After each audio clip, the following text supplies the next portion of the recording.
The Mannin Line with Andy Wint.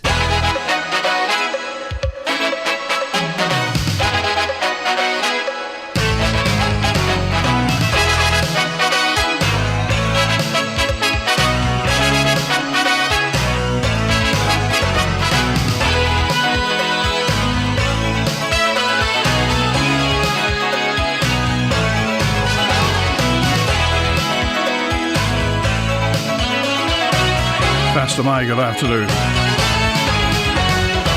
This is Mannin Line on Manx Radio. Your chance to have your say, because we're an open line today till 1 o'clock. Call 66 1368. Text or WhatsApp on 166 177. Email studio@manxradio.com.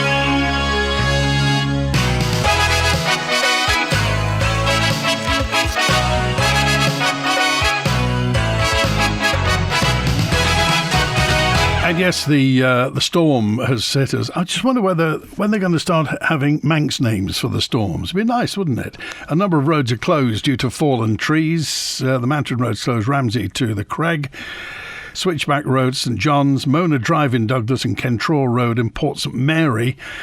Trees fallen onto cars at Mona Drive, which prompts me, because I think we got a picture of that on our Facebook of that. Mona Drive has got some very tall trees. I'm just wondering who owns that land, because Mona Drive never gets a spot of sunshine, does it? Because they've got very high trees both sides of Mona Drive, and one's come down today. And they are extremely tall, so if anybody knows who they are, and lots of ivy on them apparently as well, and ivy can create risks, obviously increased weight and wind resistance, especially when they're wet, which of course it will be. Dense ivy increases a tree's wind resistance. Basically, it acts like a sail, and in storms it raises the risk of the branch or the whole tree failure, particularly in exposed locations. And Mona Drive is... If you're not sure where Mona Drive is, by the Welbeck Hotel. It's the bit that connects Victoria Road through to just by the Ascot Hotel and the Welbeck Hotel, the block behind the Castle Mona Hotel. So, messages now. Not surprised at the news today about the meat plant. Government, fat stock, MNFU and the farmers had an advocate in the late David Moore. He fought to keep the agriculture viable on the Isle of Man, fought against government, the takeover of the meat plant for the benefit of the farmers in the Isle of Man. Sadly to no avail, all those mentioned above. And the media apparently dismissed his fears. Now we pay the price.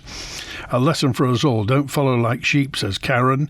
Sometimes it just takes one person that does the homework to be correct. Well, we've talked about the amount of money that's been flashed out in the meat plant. The body which handed over control of the meat plant at Tremode 8 years ago says it's dismayed and shocked by the amount of money that's been splashed out in non-exec payments.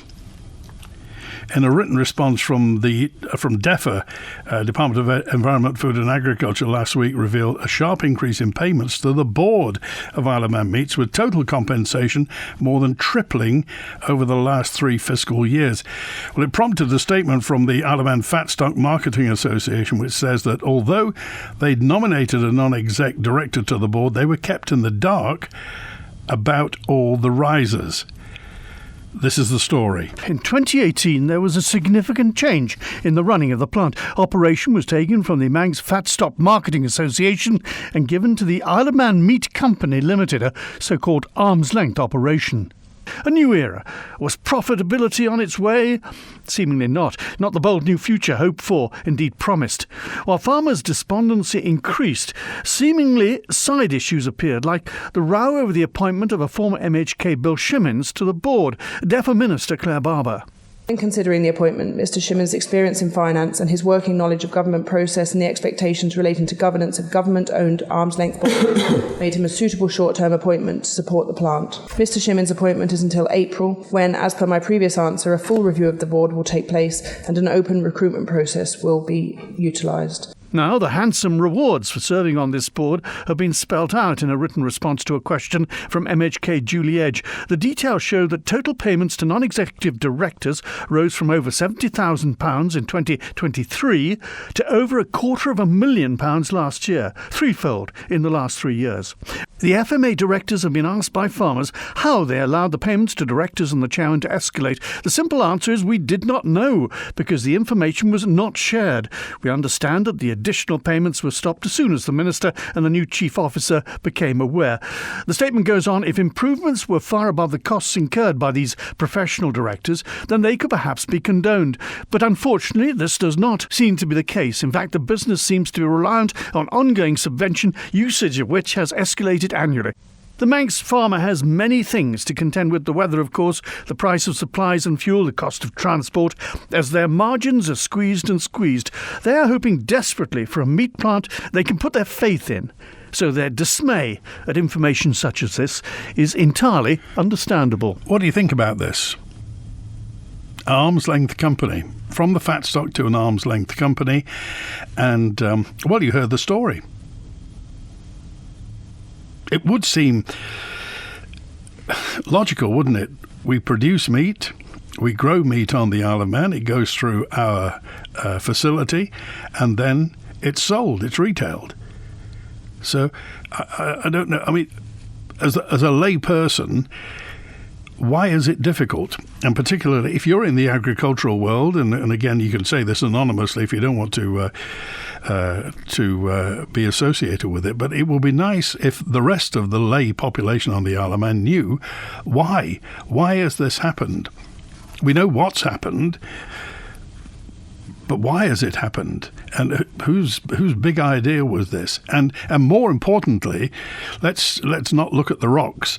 Let's look out to sea. Let's look where we can go with the meat plant and how it can have a profitable and very useful future for the Isle of Man. Otherwise, what do we do?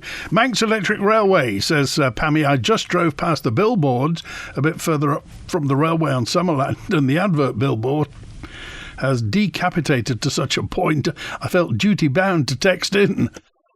Who's responsible for this? And if they don't want to update it, at least take down the old broken plywood sheets. It looks like the Isle of Man is closed for business. A perfect symbol for our government attitudes towards public spaces. Is this true? And a message in just to say, no boats, but I got 3 letters in the post, says M. How has that happened? Don't ask me, but if somebody knows. And everything the government gets involved in seems to spend taxpayers' money very easily, says Andrea. And why would you employ an ex-MHK at the meat plant, Francois? This is Mr. Shimmins you're talking about. Well, Mr. Shimmins is a very experienced and was in Treasury, so he knows how. And knowing Mr. Shimmins' reputation, he is not one to be profligate with money. Terribly circumspect. He's the guy who used to run RBSI on the Isle of Man. So I wouldn't imagine Mr. Shimmins would take very kindly to losses and profligacy. But anyway, we should ask Mr. Shimmins just to see what. Also, if the minister and the chief officer didn't approve the non-exec director of payments to the meat plant, who did, and have they got the authority to actually do this? Says and Susan's with us now. Hi, Susan. Hello. What's on your mind? How are you today, Andy? Well, I love this weather. I'm just not going to be sunbathing this afternoon. Oh, I know. Tell me about it. I've got 3 blooming wet dogs at the moment. Anyway, what I'd like to talk about is the fares on the steam packet fares. Yeah. Basically, yesterday I had to book a fare over to the mainland, and unfortunately for me, it is practice week, and I paid nearly £500 for the car and me. But that's a return ticket. Then I had to book another one today for earlier in the year, in a couple of weeks' time, and that was £270. Now, I just feel that we, as residents, are getting ripped off by the steam packet. We want to leave the island no thing to the TT. I mean, I love the TT. It's just I've got to go away this time, and I just feel there's nothing to help the residents leave the island. It's so expensive at this time of year, and I just, and if you want to, you've got all the extras if you want a seat and everything on the boat. And which boat are you going on? Is it Manxman you're going on? I think it's the Manxman. I didn't even look. I just had to book it. And which route were it. you going to? Heysham or Liverpool? I'm going to Heysham. Okay, well, that'll be Manxman then. But there are hundreds of seats on there, and if you're going that way, and oh yes, but this is in TT week. Yeah, I I tried to book everywhere. Everywhere was booked. Yeah. It's just that you're going from the Isle of Man to Heysham, which means in TT, most people are coming the other way to the Isle of Man. So surely you would have thought that, obviously the prices are adjusted, shall we say, during the TT period. What do you think about that, particularly as a resident of the island? Wrong. Totally wrong. Totally unfair to the residents. And also, I'm a senior citizen, and you know, any time of the year you don't get any concessions for senior citizens now. It just the whole thing, just to get off the island, it's just so difficult. Do you think? Bearing in mind the steam packet is owned by the government. We own it. It's an arm's length company, and the Treasury is the shareholder. Do you think they should be cutting residents a bit of slack or giving us a bit of a break every now and again? I do. I think they should. And also, I think because, they say, we haven't got as many tourists and things coming now. I think my view is lower the prices, more people will come, more tourists will come, especially in the summertime, more tourists will come. I know things aren't going to change from years in, the 80s to 70s and onwards, but friends of mine in England, they want to come over and visit me. When they see the prices, they say, well, we're not paying that. We can't afford that. And I think lower prices, more visitors, better for the economy because people are bringing in, they spend, they go around the island and everything. And we just don't seem to get that. It seems to go up, and nothing ever comes down. Right. I mean, even yesterday, wow, I got I think it was £6.70 discount for booking online, and that's because I had to pay full fare as well. And today, there was no discount for booking online. I did phone them up and ask them why. She said, it's all combined into the price, which seems a bit odd to me. So, I just thought I was getting so fed up with it. You got to tell somebody. What are your dogs' names, Sue? My dogs' names? Yeah, I've got Purdy. I've got Chase by name, Chase by nature, and Izzy. Purdy, Chase, and Izzy. Yes. Jolly good. Okay.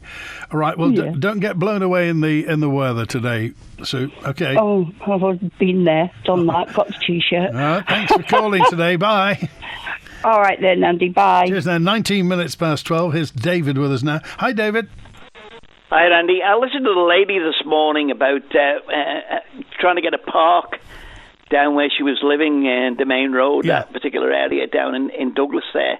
And it brought me to mind, and we still have the problem. Do you remember those people within the department, Jeff Robinson? Oh, he's director of highways, I think, in DOI. But you remember the issue that came out, the consultation about... Oh, crikey, the vans. Commercial vehicles, and that also included camper vans in different places. And it just reminds me, on the way up from the Keys today, after having my boring session this morning about Keys question time, anyway, I'll talk to you another day, is that Lancaster Road in Douglas there is full of old vehicles. And if anybody wants to skate it, lift different things, we've got the same issue too at Belgravia Road, where people are just putting older vehicles there now, rusty vehicles there. I don't know, I'm sure if Bruce Hannay was still in the DOI, he'd have the vehicle inspector up and some of them are checked out. Yeah. As we're coming to the summer months, we're coming into spring and summer. We need to encourage people to come to, as far as I'm concerned anyway, Onken Park and everywhere else on the island that has spaces where people can park their vehicles and get into their parks. Nobles Park will probably be the same. And I just wondered, is there any movement yet from Tim? I listened to him this morning, he was fine. He responded to some of the members saying, well, listen, if you're asking all these questions, why do you come into the department and talk to the officers? What a great statement to make, Andy. Do you know what I mean? Let's talk about it instead of belly aching on the radio and just for election purposes. So the story about the abandoned vehicles, is it true that if they're taxed, it doesn't matter what condition they're in? As long as they're taxed, they can be left there. Is that right? I think that's the issue. But to me is there's other issues to do with the vehicle test and say that they can look at a vehicle to say, does it look roadworthy? Yeah. Has it got flat tyres on it? Is it like one of them, the camper van in Belgravia Road, and I hope the person is listening, it's an old one, and he's got the back stabilisers have come down. You know, the things that stop them rocking about when it's stationary, they're down. So if he comes to move it, if it ever gets moved, I mean, some of the camper vans in Onken, there's one by Onken School as well, they've been there 6 months. Do you remember last year when I had you up all the time and looked at it, and there was a concern about a horse box where they had a horse in and people were sleeping in it?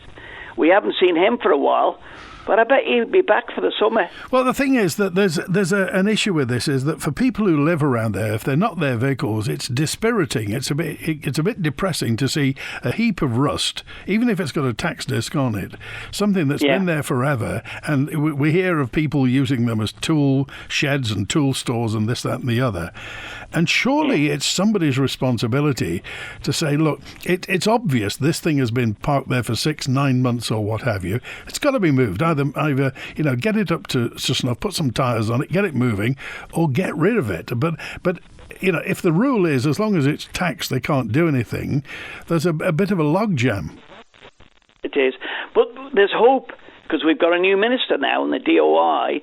And I know the commissioners, because I was part of the issue there, we wanted what we call a 1624 zone in Belgravia Road, where it means if the vehicle stands there for over 16 hours out of 24, it becomes a clear offence. And then you can either have a traffic warden do it, or a police officer, or even the commissioners can employ somebody to go around. I just feel that we're doing a disservice to the people of the Isle of Man, not bringing these regulations in. And maybe sometime in the future, if you have Tim on, or maybe Jeff Robinson or Emily. Somebody was talking the other day about Emily Kerfley. I forgot about her. She's the chief executive there. Oh, she's the boss, yeah. Yeah, well, Tim's the boss, because he often says no, and that's fine as far as I'm concerned, as long as they can justify it. But who are the members in that department? We know we've lost Hooper, and the other ones are, there's somebody else who's an MLC, I've forgotten their name at the minute. Are they still there? And does he have a team? You can tell me as well, and this is as an Onken commissioner, you can tell me this. Does the Isle of Man Model Club still sail boats on the boating lake occasionally? Yes. They do, right, okay. So somebody asked me the other day. It's a great thing, and I sold all my model boats about 6-7 months ago to all sorts of different people. I was a massive collector of warships. Do you know what I mean? Yeah. All sorts of things. Then I had a motor torpedo boat that had 3 engines in it and were water cooled. And by gosh, you could go. Never mind at 20 mile an hour. I bet I could beat that. So it's an evening at the Onken boating lake in the park, yeah? Yeah, they have if people go on to they've got a website there, or an email address. There's a website there, which there's a lot of people that's in the Model Boat Club. And what a wonderful evening. You're sitting in the park, a nice summer's evening, as long as you can get there without any camper vans parked in the way, and just experience the tranquility. That's the best way. All right. Tranquility. Good to hear from you. See you, boy. Take care now. Let's bring on Julian with us. Hi, Julian. Hi, Andy. Yeah, the non-executive directors of the meat plant. That's some raise, isn't it? Well, nice work if you can get it. That's between 23 and 25. That's a 257% increase. Is anyone else getting anything like that? Well, don't look at me. Well, the lady that was on first, quite agree with her, not just about tourism, but considering Chris Thomas is now the Treasury Minister, he'll also be the chairholder for the steam packet, won't he? So I would imagine he will have some influence on what happens with things, because things like the carriage charges must be crippling as well. Well, I know the commercial charges, as you say, and the amount of money that the hauliers have to pay for a shipping container, and obviously an articulated truck, a trailer, it's an awful lot. That gets passed on to us. That's why they reckon stuff is 15-17% more expensive on the Isle of Man than elsewhere. While you're there, a guy called Brian texted in to say, the technology is there. Why doesn't the steam packet get some good PR and just issue things like the old Clubman ticket, where people get 10 codes per year to get 10% off? So the more you use, the more you save. We used to have a thing called Sale and Save, but they could use the technology that usable online to actually incentivize people to use it, because they're going to get a discount. So the technology could be there. Yeah, I mean, it's like the Farecracker used to be with Manx Airlines, Yeah. but the thing is that you're going to need more than just a little discount on this. I mean, 500 quid to get on the boat, it seems, and then you think of how the thousands of pounds per container that, say, the agricultural sector have to do. Also, I was just listening before on the Tynwald website to the sitting there, and they were talking about the removing of the bishops of vote, which I presumably assume is to do with removing religion from government. And considering the mover of the bill, Laurie Hooper, was also in DEFRA, why didn't he say anything about the government-controlled meat plant having Islamic prayers or the Bismillah performed over the meat? Does that happen? If you want religion out, well, if it's going to be halal, I mean, that's the meaning of halal. Whether or not they're doing anything we don't like, I mean, it has to be performed if you're going to call it halal. So there's no way out of that one. But if you've got a government-controlled meat plant, then why are you doing prayers over it at the same time as trying to get rid of the bishop's vote, because you don't want religion in government? So I don't know. That seems a bit of a conundrum to me. Yesterday's show, you had a texter on your show that said that questioning the assisted dying, especially in Canada, is a complete exaggeration of truth and designed to scare people, not relevant to us. But as you pointed out yesterday, Andy, Manx Care have declined to carry out assisted dying. So is someone else going to be brought over to do this?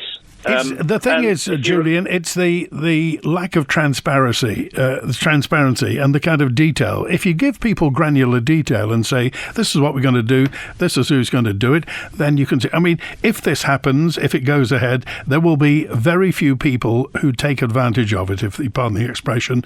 It will be a very small number of people.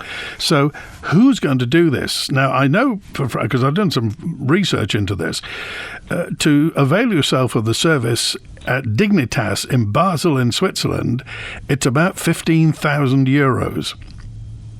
Now, much of that, the vast majority of that, apparently the drugs to do it cost about 200 euros, possibly less. Everything else is form filling and insurance and licenses, and the Swiss love to fill a form out. So while we're doing this, and, I mean, Dr. Allison brought this private members bill, but at the moment it's a theory. It's a hypothetical. We don't know. It would be nice to know what the practicalities of it are, and when we know what the practicalities of it are, we can all make a judgment, Julian. Well, you bring up an interesting point, because you remember some time ago I spoke to David Ashford on the Mannin line, and he said that there hadn't been any costing done for assisted dying. Considering that we're the ones that are going to be paying for it through taxes, ostensibly. And it's interesting because I had a look at the 2025 latest British Columbia Ministry of Health Medical Services payment schedule, which lists all the remuneration prices paid to assisted dying participating doctors and nurses. So the average remuneration per person euthanized is an average of $1,400. And then, according to this thing, it's another $1,300 for the drugs, ostensibly $662 plus a backup one, but of course they have a sell-by date on them, so whether or not they can be resurrected afterwards. The three drugs they're using are midazolam, rocuronium bromide, and propofol. So if you add up the cost of the drugs used in British Columbia plus the average cost of all the paperwork, you're looking at about $2,700 per person. And then you've got other costs which are separate from assisted dying, which seems to be getting used here. Funeral homes are offering a sort of a hosting thing for the process. It's sort of like a gathering around as it's going on. And that's averaging around $700, which are billed directly to the family if you want to sort of include it all in the same thing. Yeah. But the person who texted in was saying about exaggeration. A very, very recent, actually January this month, a recent news article in the Toronto Sun about a 45-year-old woman called Jolene Van Olstein from Saskatchewan. She suffers from a rare parathyroid condition, and she was told she needs surgery, but unfortunately there are no surgeons that have the capability of doing that specialist surgery in Saskatchewan. So she needed a referral from an endocrinologist to get treatment in another province, but there were no endocrinologists accepting new patients. So Jolene was recommended for assisted dying to be performed on January the 7th. When you say weeks ago. Recommended, what do you mean? Well, they said you can have this because she can't get any joy through the medical fraternity because of the services have become unavailable. Who said that? So who said that, Julian? This is the British Columbia Ministry of Health. Right. Okay. So luckily, American radio host Glenn Beck had heard about a story and offered to pay for her to come to America for treatment. So this is very recent. So Jolene has changed her mind about assisted dying. And interestingly, the top specialist in her condition in Toronto has intervened temporarily whilst all this is going through because Glenn Beck has offered to get her sent over to America for treatment. And has sent her mega doses of vitamin D with calcium in the interim period. And the top surgeon of the condition in Tampa, Florida, agrees with this initial course of action. So they've looked at her bloods and realised that her vitamin D is in the floor, and they know that parathyroidism is implicated with low vitamin D levels, which kind of ties in with what I said yesterday. So this is the top specialist in Toronto sending her massive amounts of vitamin D with calcium to get her improved. And he's saying she may not need the surgery as a result of this, which I find interesting. Okay. All right. Well, this is a long way from the Isle of Man, but is there an Isle of Man relevance to this? Prevention's better than cure. I mean, as I've said many times, there is no standard vitamin D surveillance on the island when you go for a blood test. So everyone's walking around, except for DEXA scans where they do say that, and everyone who goes for a DEXA scan more or less will find out that they've got D levels in the floor. Well, the UK NHS, I think, recommends, is it 400 units a day, 400 IU a day? That's right. However, if you talk to any endocrinologist, they'll tell you that the levels that you need to achieve are at least a 4,000 IU a day. And of course, if anyone says that's dangerous, you can just nip to the health store and they do 4,000s, 8,000s, 10,000. So if it's so dangerous, why are they on the shelf? Okay. All right, Julian, we appreciate it. Thanks for calling today. Thanks, Andy. Cheers. 26 minutes before. By the way, that isn't medical advice, by the way. You can take or leave it, and if you want to look at your vitamin D levels or have recommendations, go and see your clinical specialist, see your GP. But the UK NHS does recommend 400 units a day in the winter, that is. Roger's with us now. Hi, Roger. Hello, Andy. Good afternoon. Nor am I. I'm a long-term listener, but first-time caller, so please bear with me. Okay. I would like to share my experience with the new email service, Janara. Yeah.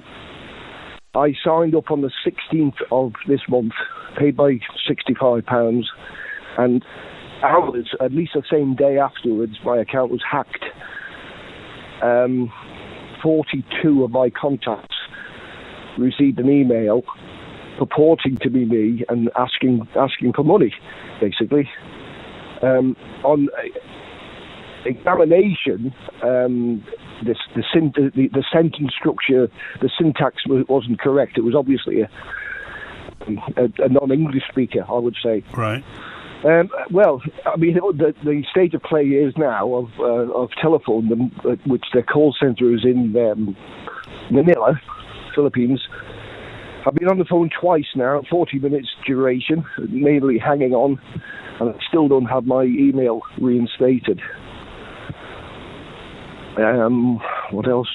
So, obviously, what's the telephone number for their helpline? Do you know off the top of your head? Oh, not offhand. No, I can certainly.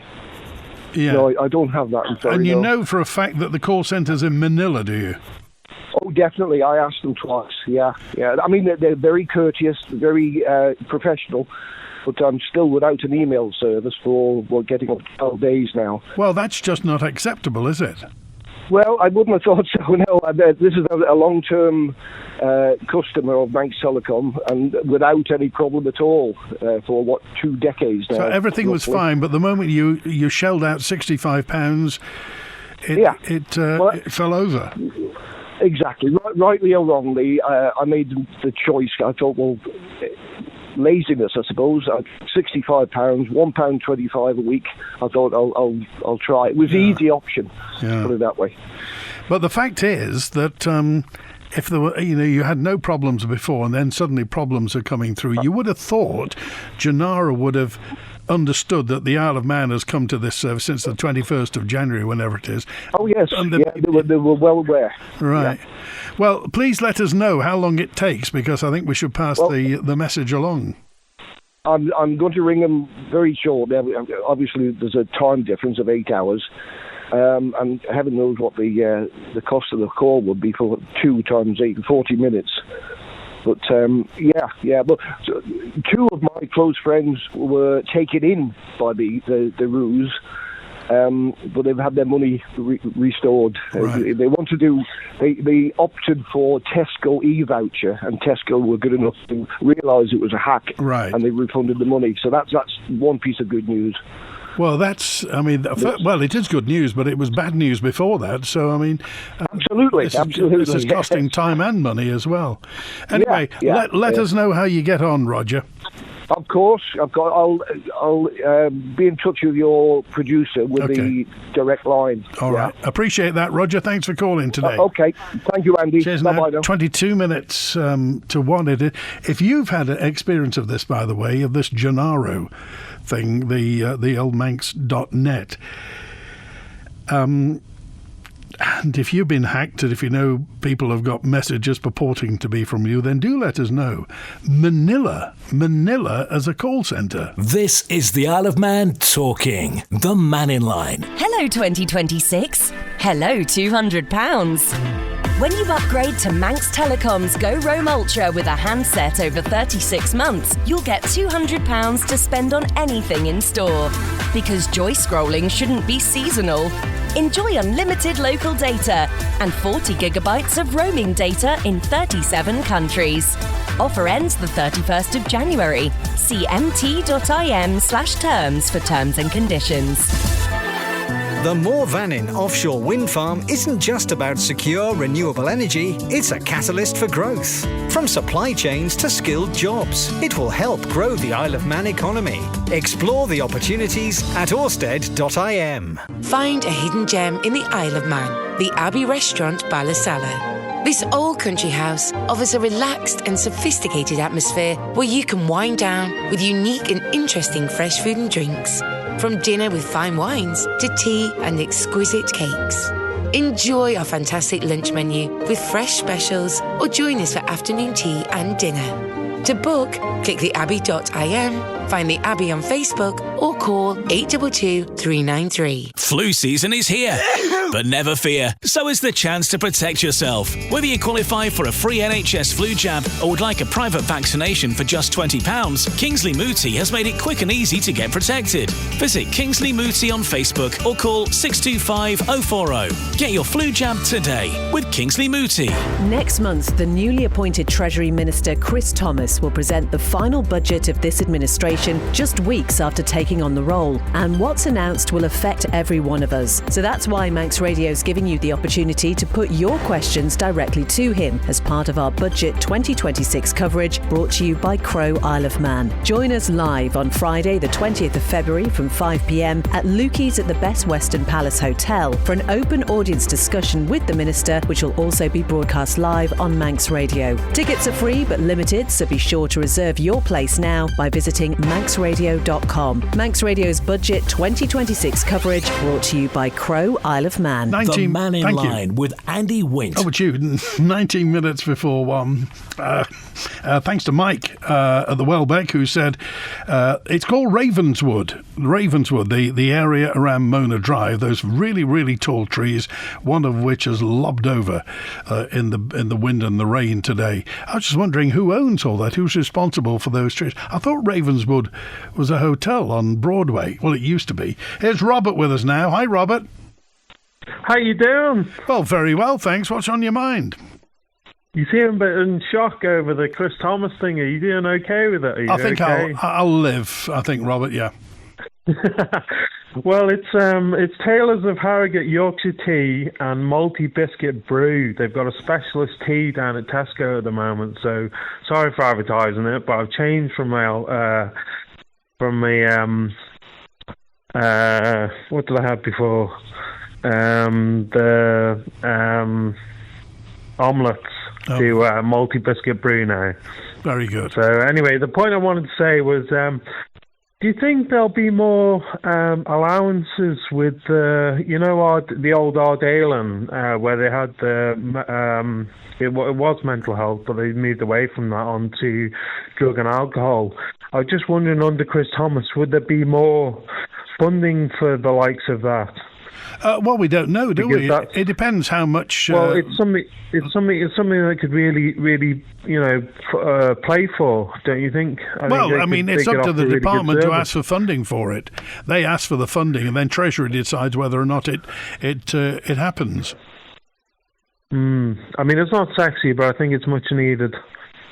Well, that's the thing that in terms of health and social care, health gets all the headlines, but social care is something, and particularly mental health and adult mental health, as you say, is something of a Cinderella service, because unless you know all about it, you don't know much about it. Well, I think mental health is separate. We're not talking about that. I think what we're talking about is the likes of people who've been on... sorry, I'm just having one of my multi... tea bags here. The idea that someone's overdosed or they're on the wrong stuff in terms of like bad's the wrong expression, completely the wrong expression, but they've decided not to choose life, put it that way. Yeah. And they've gone down the drug route or whatever. Yeah. I was just wondering if there's more help there that could be afforded. Okay, well, we'll try and find out, Robert. As you say, it's something that is badly needed, and rehabilitation from drugs is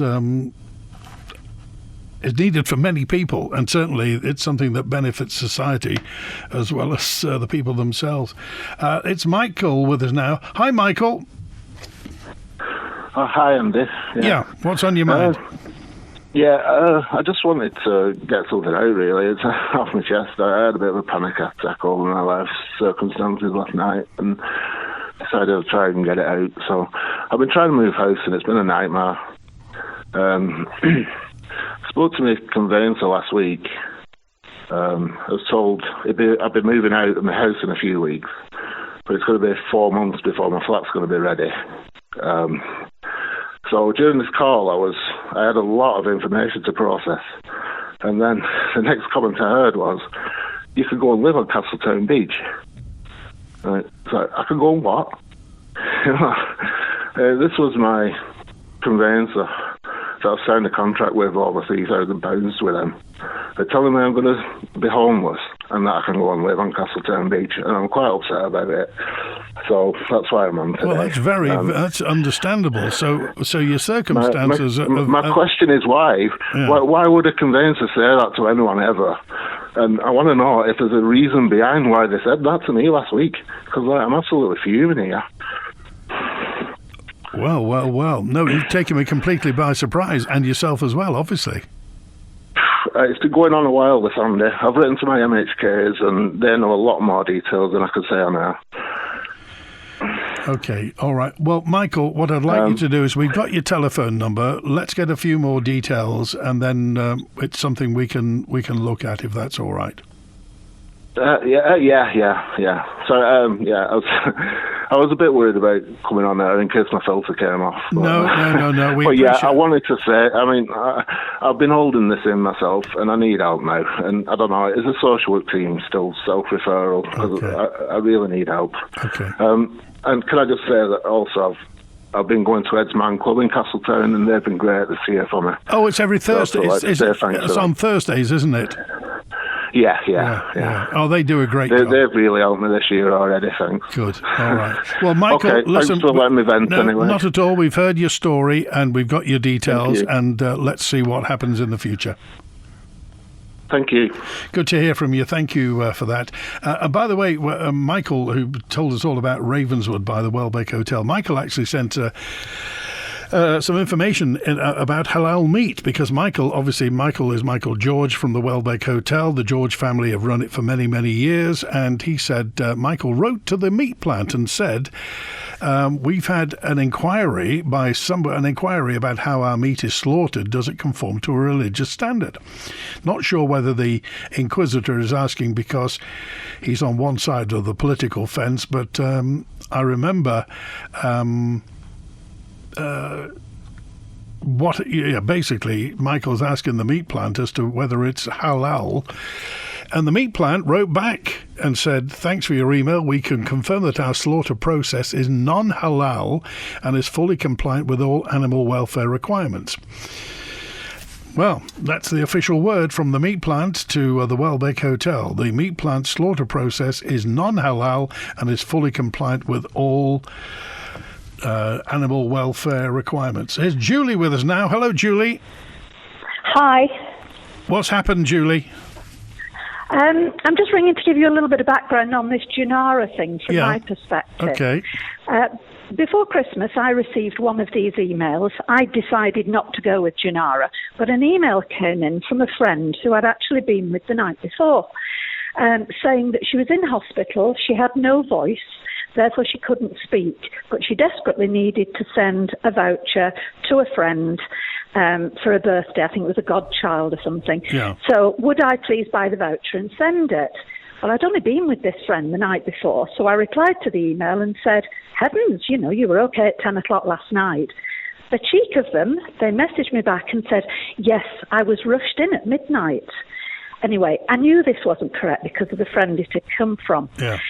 Since then, unfortunately, a very good friend of mine, who was a wonderful woman in her 90s, always on email and so on, died 3 days before Christmas.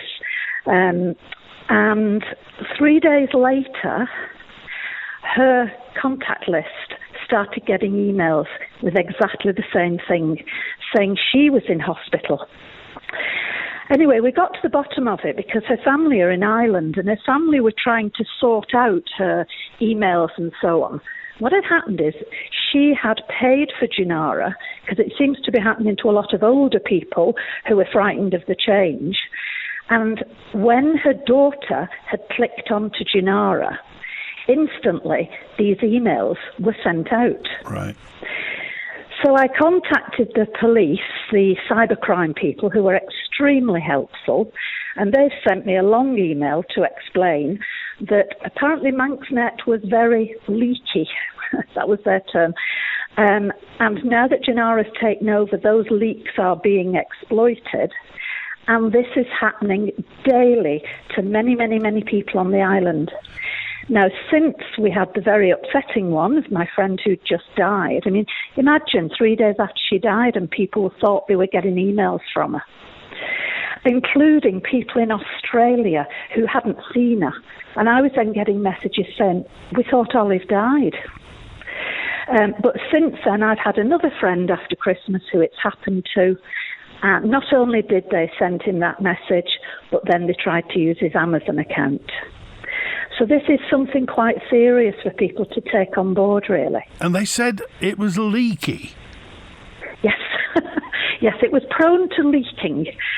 In other words, I'm not very technical, but the firewalls or whatever they are allowed scams, basically. Well, you would have thought that Junara is Australian, I believe. You would have thought that taking on all this money, and of course taking £65 from many thousands of people, you would have thought they'd have thought this through. Well, sorry, Andy, I don't mean this personally to you, but I think we're all being a little bit naive with this because we are trusting people by nature. But I don't think Junara's a good idea, not from the evidence I've seen of these 4 friends. And I did get this from the police cyber people. So it's come from experts. Well, we need to get to the bottom of this because this seemingly, from your experience, this can't go on. It can't, no. Maybe you could contact the police cyber people, and I'm sure they would advise you.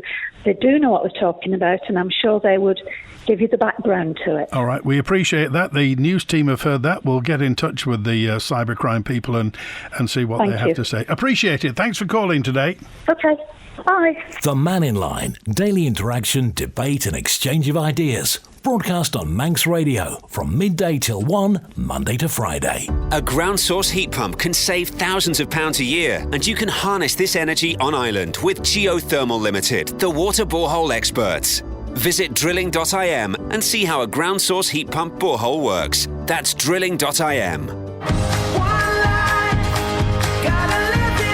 Back pain, neck pain, scoliosis, headaches, joint pain. At Align for Life Spine and Posture Clinic, we've been helping Manx residents for 16 years with our holistic, evidence-based care and therapies. Plus, we're open after work and Saturdays, making it even easier to see us. Visit alignforlife.com or find us on Facebook for more information. Align for Life, 16 years serving the community of the Isle of Man. If you have children, pets or a house, talk to Peace of Mind about a will or power of attorney, which will help family members when it matters. Prices from $199 plus VAT. Find us on Facebook or call 632 610. Corkhill Storage, Corkhill Storage. Call Corkhill Removals and Storage today. We'll store your goods day after day. Safe and secure around the clock. When it comes to storage, we do the lot. Click CorkhillRemovals.com. A great night's sleep got even better with Zed's Bedding Store. From quality Bell-Dorm bed linen and mattress protectors, fleece and woven throws to luxury duvets from the fine bedding company. Zed's Bedding Ramsey, next to Isle of Man Bank. The Mannin Line with Andy Wint. And Howard's with us now. Hi, Howard. Hi, Andy. Just to back up the last couple of callers, especially about Junara, I've had more emails coming in, scam emails with the blue link, press this, since this Junara took over. But I just rang up Manx Telecom, but their voice on the telephone system does give out a telephone number, and it's an 021 number. I didn't take any notes of the rest. That's obviously a London number. Right. Or support@junara.com. That's the Manx Telecom word coming out. So anybody wants, if you can hound the Manx Telecom 624 before they take this down, and then leave it on your own. But they say it's all by Junara now and nothing to do with Manx Telecom. Well, they said when they handed it over, or they presumably sold it over, because we've all been sold as subscribers, they said that Junara have been handling the back end of Manx.net for years. They said these were the people who've been running it. So surely they must have known that this was going to happen. Well, I don't know if anybody else has noticed, and you'll know what I mean by buffering. The emails coming through onto my phone and tablet now seems to be slower, and you get a little circle going round, buffering as they call it. And they used to just click straight through, but now they seem to take ages. Now, whether that's any sequencer going out to a foreign port and all the way back again, but the Junara system seems to be pretty grim. And I've just got an email this morning with press this button and the link. And even when they first came on and they said, we will not, and they put it in writing, we will not put links in blue. You actually have to put Manx Telecom or wherever it was in onto anything you wanted to write to them. Yeah. In other words, don't press on any of the blue links, otherwise you'll automatically go to a scam. And if you're paying £65 a year, and that's only this year, that's a special price, Lord knows what it'll be next year, you should have better service than that. And I've had my email for many, many years, and I'm very looking to get rid of it, but I am going to eventually. So a lot more people, if, as I say, ring up Manx Telecom 624-624, they'll probably take it down after now, but there are numbers there, a telephone number and a site, internet site to go to. So, and that is supposedly linked directly to Junara. But I was reluctant to go to the 020 number just to find out this information, which you used to get firsthand from Manx Telecom. And they walked away from it completely. But they're in the process of selling Manx Telecom, so they're not interested. Well, of course, yes, it was supposed to be being sold to Jersey Telecom, wasn't it? But that's right. We've not heard much lately. Yeah, they're not interested, so as long as they get the money at the end of the day, they couldn't care less about the people on the island. Okay. And this is the unfortunate part about it. All right, Howard, good to hear from you. Thanks for being with us. Take care, bye now. 3 minutes before 1. The meat plant could be as profitable as the Isle of Man Creamery if it were run properly, says Neil in Douglas. Well, as mentioned yesterday, Finlay MacLeod has been running the creamery like clockwork for 20-odd years. Premium quality meat and cheese exports. Right, that's it. Tomorrow we're going to be live from Ballacameen High School, back on Thursday with another open line. WINT.